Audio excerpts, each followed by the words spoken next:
शतपुत्र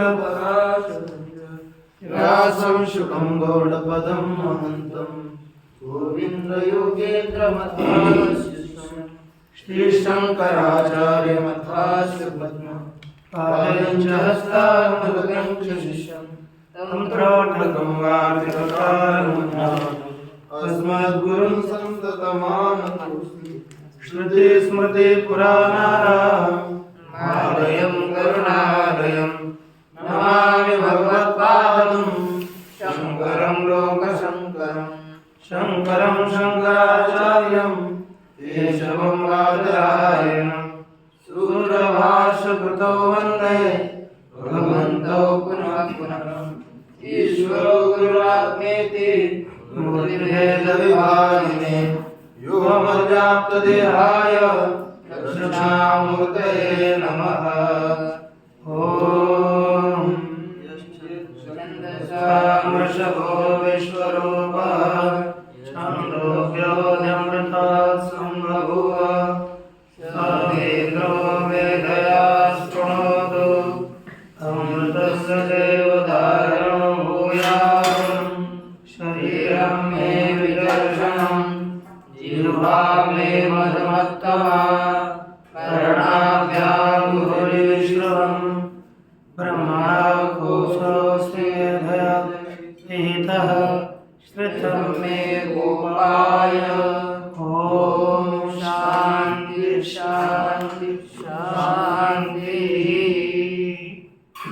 श्री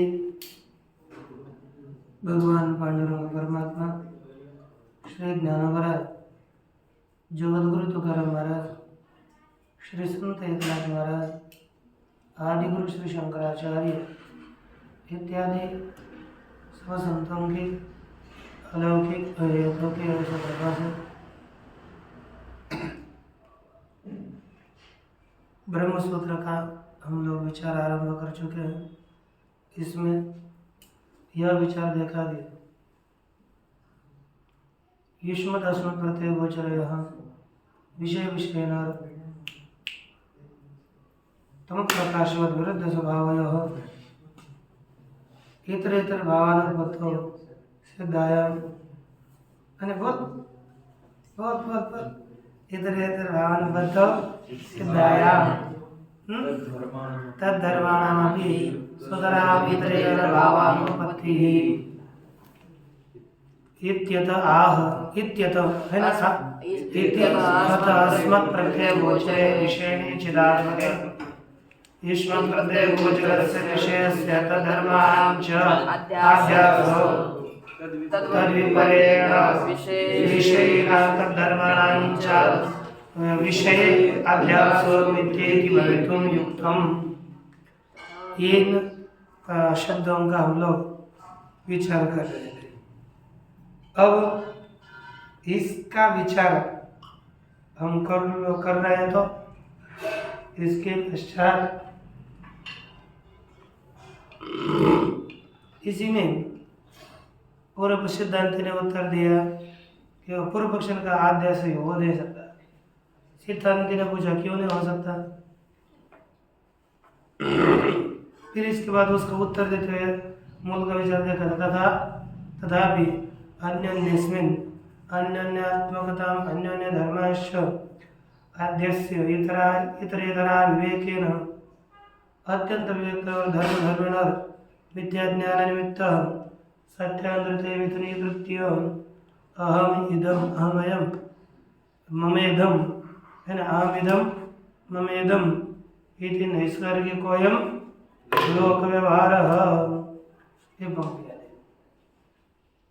तो सिद्धांति ने कहा आध्यास हो सकता है, पूर्व पक्ष ने कहा था आध्यास नहीं हो सकता। सिद्धांति ने कहा कि आयुक्त होने से ब्रह्म प्रतीत न होने से अथवा कारणाभाव के कारण अध्यास नहीं हो सकता। क्या क्या कारण है? तो क्रमशः एक दूसरे का खंडन कर रहे थे। तब उसमें विचार चला आ गया कि पूर्व पक्ष ज्येष्ठ है, उसके द्वारा ही सिद्धांत ने कहा आगम के द्वारा यह संपूर्ण जगत बाधित है कहने से अध्यास होता है। तो पूर्व पक्षी का क्या कहता है कि आगम दुर्बल है और प्रत्यक्ष प्रबल है, इसलिए प्रत्यक्ष के द्वारा ही, आगम के द्वारा ही प्रत्यक्ष का बाद होगा। तब से तब कहा कि ये प्रत्यक्ष में जो श्रेष्ठत्व बता रहे हो वो ज्येष्ठत्व है, इस कारण ज्येष्ठ प्रत्यक्ष के द्वारा यह आगम का बाद हो गया। आपने जो कहा था वो ज्येष्ठत्व क्या चीज है, क्या पूर्व भावित्व है, आगम ज्ञान प्रति है ना, आगम ज्ञान के प्रति उपजीव्यता है, अर्थात कारणत्व, आगम ज्ञान के प्रति कारणत्व। इसमें से ये क्या चीज है ये बताइए।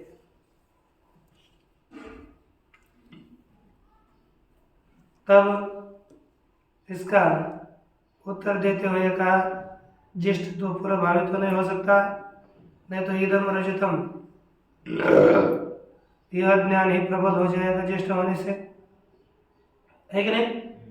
बाद में होने वाले इदम रजत यम शक्ति इसके द्वारा बाद न हो पाएगा।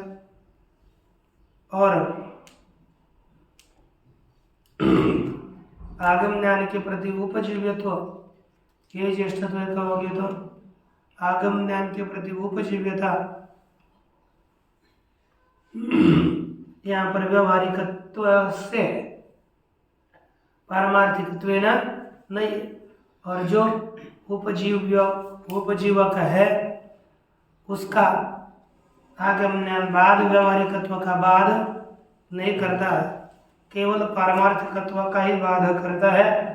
और पारमार्थिकत्व जो कारण है ना, कारण है उसका वह बाध नहीं करता, जो कारण है उसका बाध कर सकता है। इस तरह से उत्तर दिया, ठीक है नहीं।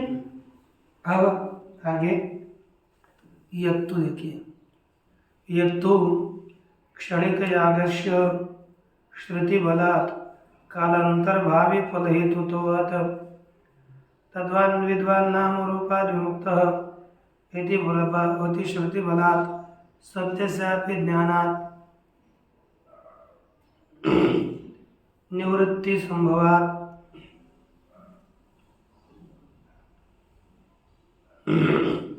अध्यास वर्णनम व्यर्थम इति। पूर्व पक्ष बोलता है महाराज याग कैसा है, क्षणिक है, अभी हम याग करेंगे तुरंत वह याग नष्ट हो जाता है कि नहीं। यहाँ पर कहा कि क्षणिक याग तो क्षणिक है, लेकिन श्रुति के सामर्थ्य से ही कालांतर में होने वाले स्वर्ग रूपी फल का हेतु हो जाता है कि नहीं। याग है, यदि भी कारण याग तो तुरंत नष्ट हो जाता है और भविष्य काल में स्वर्ग की प्राप्ति हो जाती है। तो कालांतर भावी फल का स्वर्ग का हेतु होने से जैसे होता है उसी तरह विद्वान नाम और उपाद विमुक्त हो। ये और स्वर्ग कैसा है, सत्य है कि नहीं। स्वर्ग सत्य है तो कालांतर में भी स्वर्ग की प्राप्ति हो सकती है। उसी तरह मोक्ष को भी क्या मानो, सत्य मानो, तो तुरंत नहीं होता, मरने के बाद में हो जाता है। तथा विद्वान नाम रूपाद विमुक्त इति श्रुति बलात् सत्य से अपि मोक्ष से ज्ञानात्, क्यों सत्य से अपि संसार से ज्ञानात् निवृत्ति संभवात्, असंभवात नहीं, संभवात दिया, क्योंकि ज्ञान के द्वारा क्या होगा, विद्वान नाम रूपाद विमुक्त ये कहा ना, तो कहा कि सत्य पदार्थ के ज्ञान से निवृत्ति नहीं होगी। ये मानना था ना सिद्धांत का, पूर्व पक्षी का। तो पूर्व पक्षी क्या बोलते, इसलिए आध्यास नहीं हो सकता। सिद्धांत बोलते हैं कि यदि मिथ्या मानोगे तभी ज्ञान से निवृत्ति होगी। वेदांत का मानना है सत्य मानने पर ज्ञान से निवृत्ति नहीं होगी, इसलिए ज्ञान से प्रपंच के निवृत्ति के लिए प्रपंच को हमें मिथ्या मानना पड़ेगा। यह सिद्धांत का कहना था। तो पूर्व पक्ष बोलते हैं ये क्या आवश्यकता है, अरे ज्ञान से निवृत्ति की संगति लगाने के लिए आप मिथ्या बोल रहे हो ना, हम निवृत्ति कैसे होती वैसे बता दे।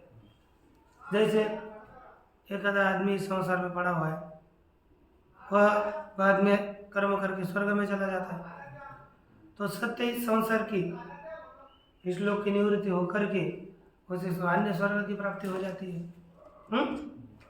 वैसे ही ये विद्वान नाम और उपाधि होता ज्ञान से भी मरने के बाद ये मोक्ष को प्राप्त हो जाएगा, तो सत्य संसार की निवृत्ति हो जाएगी। क्या उसको अध्यास मानने की आवश्यकता है? एक है इति श्रुति बलात् सत्य से भी ज्ञानात् निवृत्ति संभवात्, ज्ञान से निवृत्ति संभव होने के कारण मिथ्या इति भवितुम युक्तम। अध्यास वर्णनम व्यर्थम इति, अध्यास का वर्णन करना व्यर्थ है, ये पूर्व पक्ष ने कहा। तो सिद्धांति का था सुनो रे बेटा, तो आदमी है कि कौन है, कुछ भी बोलता रहता है। तद न क्यों न ज्ञान मात्र निवर्तस्य क्वापि सत्यत्वा दर्शनात्। अरे एक नियम ये है, केवल ज्ञान से जिसकी निवृत्ति होती है उसका कहीं पर भी नित्यत्व देखा नहीं गया, सत्यत्व देखा नहीं गया। जिसकी ज्ञान से निवृत्ति होती है उसका कभी भी सत्यत्व देखा नहीं गया, इसलिए प्रपंच को तो क्या सत्यत्व बोलेगा? सत्यशत आत्मनो नित्य दर्शनाच्च निवृत्ति दर्शन में नित्य केलं वाचन ते लागले आळस केला। सत्य सच आत्मा न, आत्मा कैसा है? सत्य है। उस आत्मा की निवृत्ति दर्शनात्, निवृत्ति नहीं देखी गई, अर्थात जो भी सत्य है उसकी निवृत्ति नहीं होती, नहीं देखी जाती। अयोग्यता निश्चय सति सत्यबंधस्य ज्ञानात् निवृत्ति श्रुतेः बोधकत्वा योगात्। अयोग्यता निश्चय सति, किसका निश्चय होने पर? अयोग्यता का निश्चय होने पर। सत्यबंधस्य ज्ञानात् निवृत्ति श्रुतेः, है कि नहीं?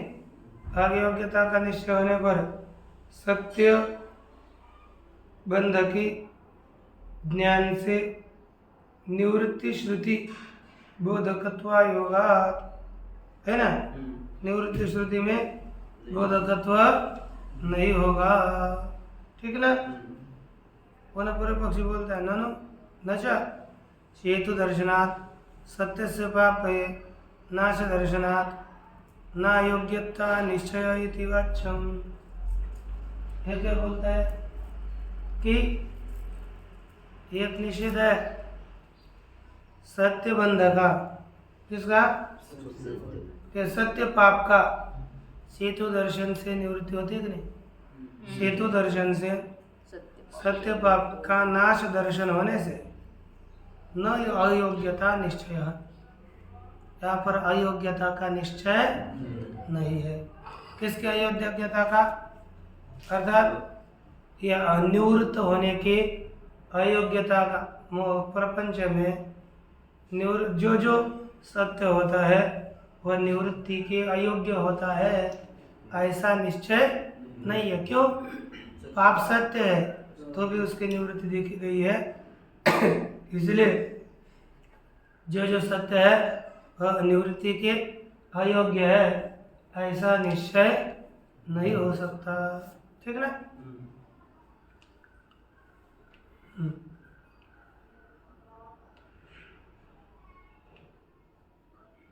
अच्छा, न हो गया ना? तस्य श्रद्धा नियमादि सापेक्ष ज्ञान नाश्यत्वात्। तस्य माने पापस्य, वो पाप, अरे केवल सत्य है इसलिए ज्ञान से निवृत्त नहीं होगा।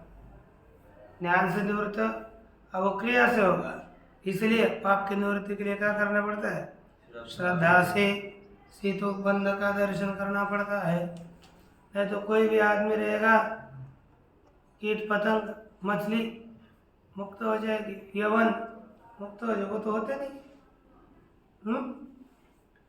पाप की निवृत्ति जिसकी होगी वो समुद्र तो सेतु तोड़ने के लिए प्रवेश क्यों करेगा? हाँ,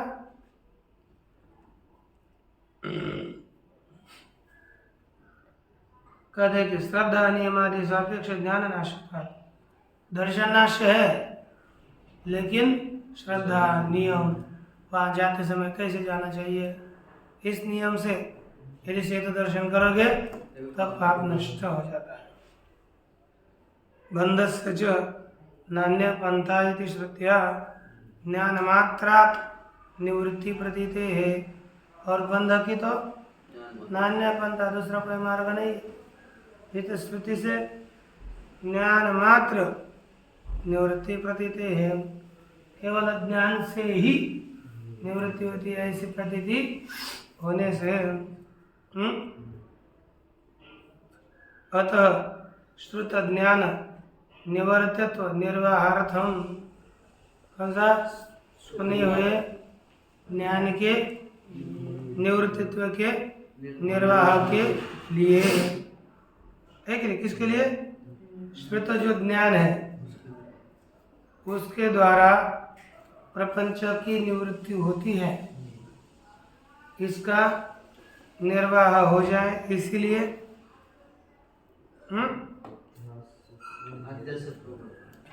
अध्यस्तत्वम वर्णनीयम। उसमें क्या बताना चाहिए? अध्यस्तत्व का वर्णन करना चाहिए, ठीक ना। किंच ज्ञानैक निवर्तस्य किम नाम सत्यत्वम। अब यहाँ पर पूछ रहा है पूर्व पक्षी, और केवल ज्ञान के द्वारा निवृत्त होने वाले पदार्थ में सिद्धांत पूछ रहा है उसको, है ना। तो सत्य बोल रहा है, केवल ज्ञान से निवृत्त होने वाला जो प्रपंच है उसमें भी सत्यत्व मान रहे हो। वो सत्यत्व का स्वरूप क्या है? किसका?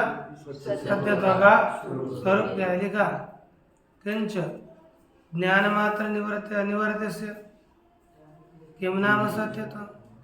केवल ज्ञान के द्वारा निवृत्त होने वाले इस प्रपंच के का सत्यत्व किम रूप है? क्या है सत्यत्व का स्वरूप? क्या है?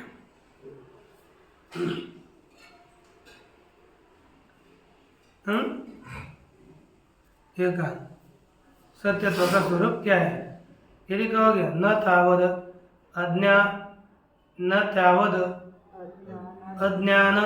अजन्यत्व, अज्ञानाजन्यत्व यह सत्यत्व नहीं हो सकता। क्यों अज्ञान अजन्यत्व क्यों नहीं है? जो अज्ञान से जन्य है तो मिथ्या है। सुप्त रजत अज्ञान जन्य है इसलिए मिथ्या है, तो अज्ञान अजन्यत्व करेंगे हम, तो अज्ञान अजन्यत्व सत्यत्व ये भी नहीं कर सकते। क्यों? मायां तो प्रकृति विद्यात्, इस संपूर्ण जगत का समष्टि अज्ञान माया, यही कारण है। श्रुति कहती है कि अज्ञान जन्य है, इसलिए अज्ञान अजन्यत्व सत्यत्व नहीं होगा, ठीक ना। तो देख लीजिए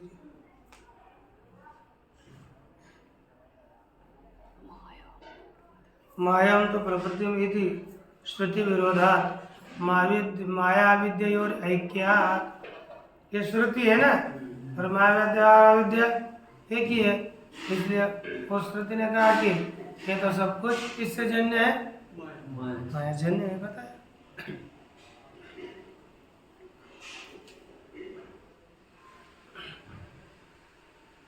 अच्छा, नापि स्वादिष्ठाने स्वभाव शून्यत्वम, स्व अभाव शून्यत्व। मिथ्या कौन है? लक्षण क्या किया है देखो, पता ना। मिथ्यात्व का लक्षण किया स्वाधिष्ठाने अभावत, जो अपने अधिष्ठान में ही जिसका अभाव रहता है, खुद के अधिष्ठान में जिसका अभाव रहता है वह मिथ्या है। तब जहाँ पर रजत प्रतीत हो रहा है वहाँ पर ही उसका अत्यंत अभाव होना ये मिथ्यात्व है। जहाँ पर रजत दिख रहा है वहाँ पर ही उसका अत्यंत अभाव हो जाना, एक चीज है मिथ्यात्व।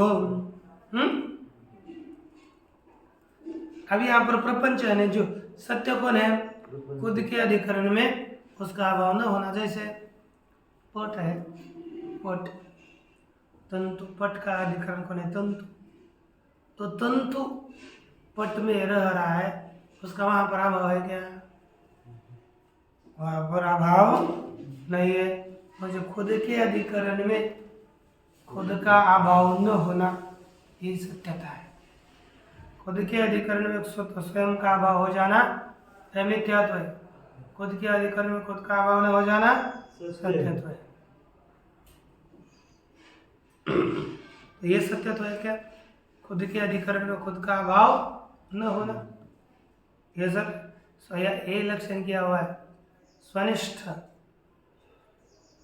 है ना, स्वाधिकरण निष्ठ अभाव प्रतियोगित्व, स्वाधिकरण निष्ठ अभाव प्रतियोगित्व, यही मिथ्यत्व है, ऐसा लक्षण किया गया। देखेंगे बाद।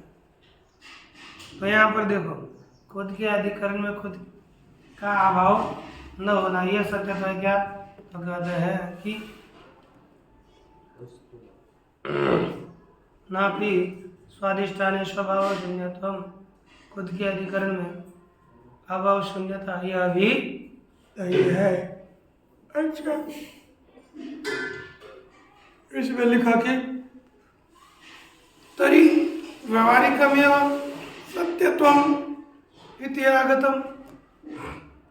हाँ, तो क्या हो गया, व्यवहारिक ही सत्यत्वम इति आगतम अध्यस्तत्वम, जरा लगा अस्थूलम इत्यादि निषेध श्रुति विरोधात, अर्थात खुद के अधिकरण में अभाव नहीं होता, इस बात नहीं, क्योंकि संपूर्ण जगत अपने अधिकरण में नहीं है। निहनानास्ति के अस्थूलम इत्यादि श्रुतियों के द्वारा प्रपंच का निषेध होने से इस प्रपंच का खुद के अधिकरण में अभाव है, ऐसा समझना चाहिए, है कि नहीं।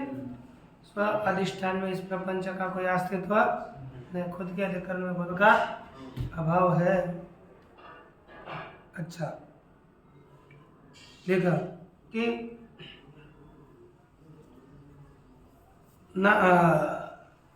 आगे नापि ब्रह्मवत बाधा योग्य, कहा कि सत्य तो ये चीज है, ब्रह्म की तरह बाद के अयोग्य होना, जैसे ब्रह्म का बाद नहीं होता, उसी तरह जो बाद के योग्य नहीं वह सत्य है, जिसका बाद नहीं हो सकता वह सत्य है। ऐसे यदि कहोगे तो वह भी ठीक नहीं है। क्यों, ज्ञानात् निवृत्ति श्रुति विरोधा, ज्ञान से संपूर्ण प्रपंच की निवृत्ति होती है, किसी श्रुति के विरोध से बात अयोग्य ही सत्य प्रपंच नहीं हो सकता। क्यों, श्रुति का द्वारा तो प्रपंच का बाद होता है, बताया गया है, इसलिए बात की योग्यता ऐसी बात, अयोग्यता ऐसी बात नहीं, बात योग्य है। व्यवहार काले बाधा शून्य तुम सत्य तुम, पूर्व पक्ष क्या बोलेगा, महाराज व्यवहार काल में बाधा रहेगा, बाधा शून्य, तो यही सत्य है। यदि वो करोगे तो उत्तर देते हैं कि तरी व्यवहारिकम एवं सत्यत्वम इति आगतम अध्यस्तत्व। तो व्यवहार काले बाधा शून्य तो ये करोगे, और परमार्थ काले बाधा युक्त तुम ऐसा करोगे तो ये तो व्यवहार काल में ही सत्यत्व आ गया है ना, व्यवहारिकत्व ही सिद्ध हो गया। तो आगतम अध्यस्तत्व, क्या हो गया, अध्यस्तत्व आया ही, अध्यस्तत्व प्राप्त हुआ, अध्यस्तत्व को कोई निषेध नहीं हुआ, ठीक ना। तब देखो आगे क्या करें।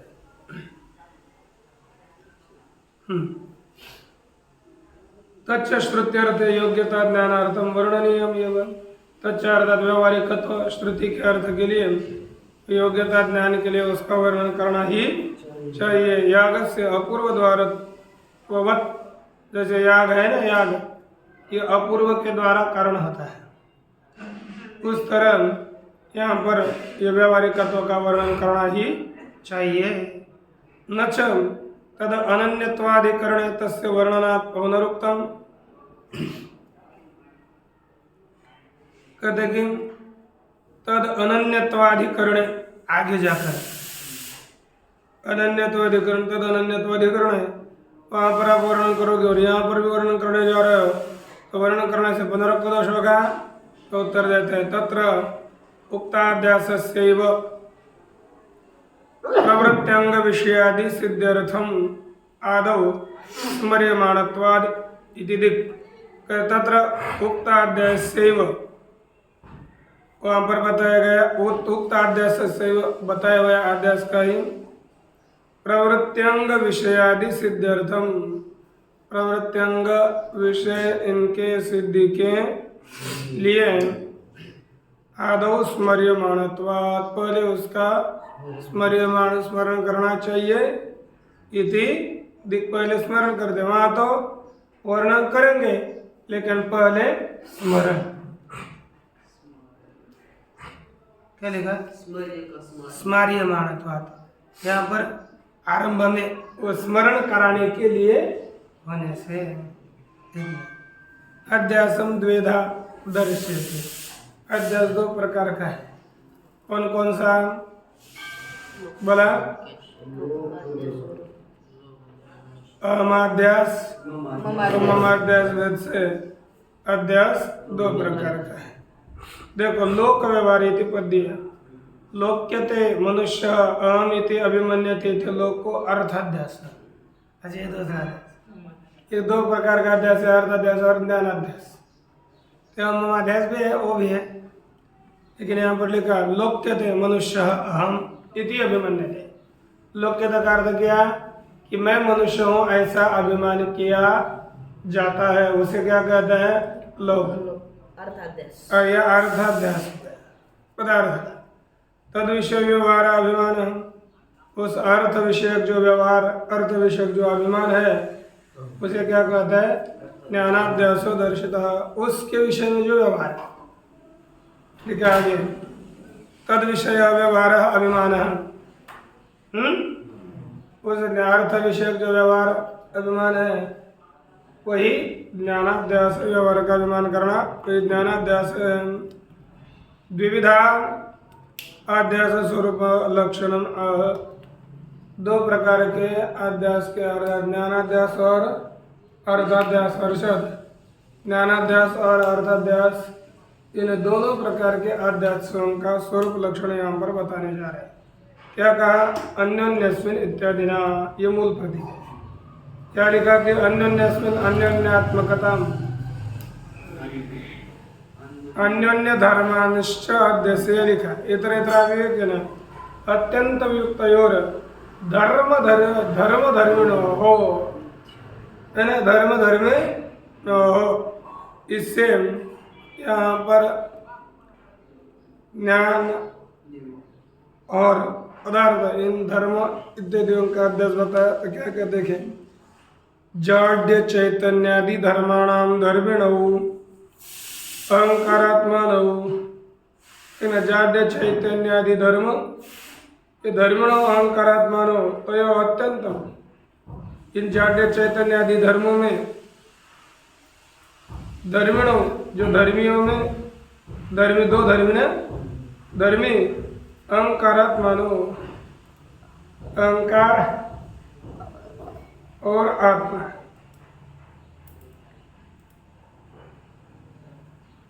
अहंकार और है, हाँ ठीक है। जाड्य चैतन्य आदि धर्म ये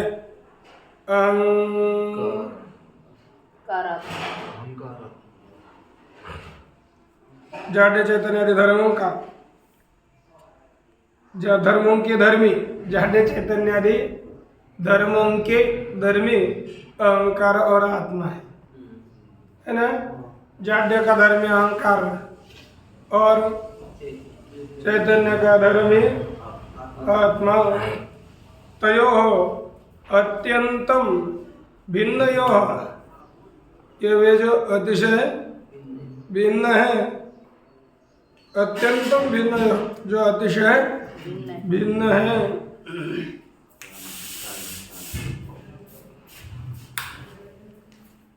अतिशय भिन्नयो इतरेतर वेदाग्रहणेन परस्पर वेद ग्रहण वेद का ज्ञान न होने से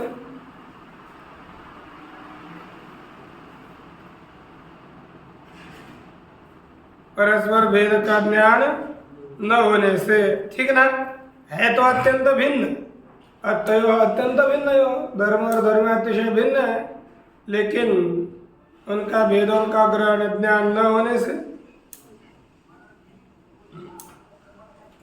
अन्योन्यस्मिन् अन्योन्य तादात्म्यम, अन्य एक दूसरे में एक दूसरे का तादात्म्य होता है।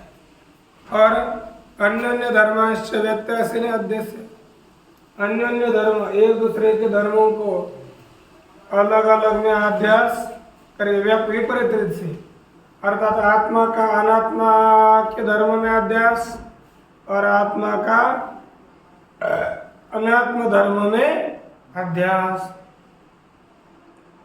आत्मा के धर्म अनात्मा में और अनात्मा के धर्म आत्मा में, इस तरह धर्मों का अध्यास होगा। अन्योन्य तादात्म्य का और अन्योन्य धर्मों को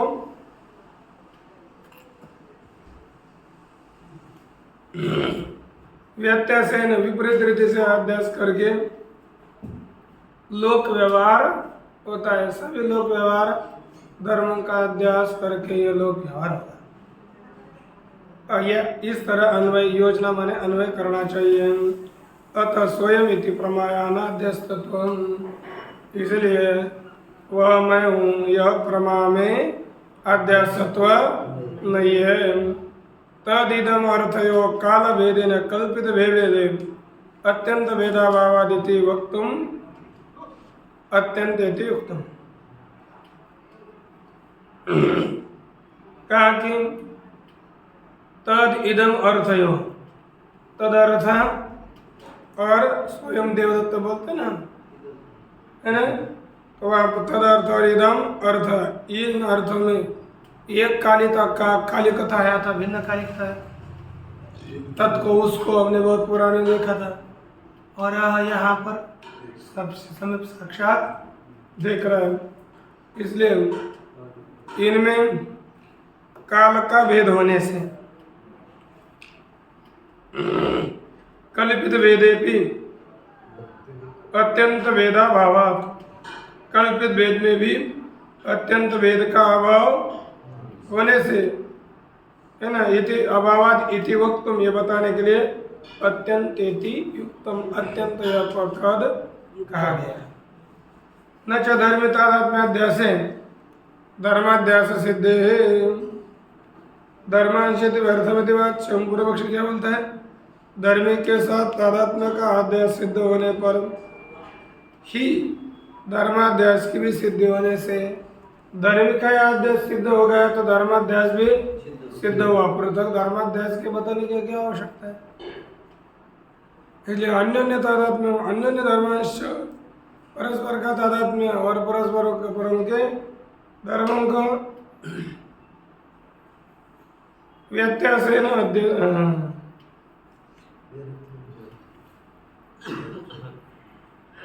व्यर्थम, इसलिए धर्मों का अध्यास करना व्यर्थ ही है, ऐसा कहना चाहिए। क्यों? अंधत्वादि नाम इंद्रिय धर्मानाम, अंधत्व इत्यादि इंद्रियों के जो धर्म है, धर्माध्यासात् स्फुटत्वे अपि अंधोहम, धर्माध्यास से स्पष्ट होने पर भी मैं कौन हूँ? अंधा हूँ। इति स्फुटो आस, है स्पष्ट है।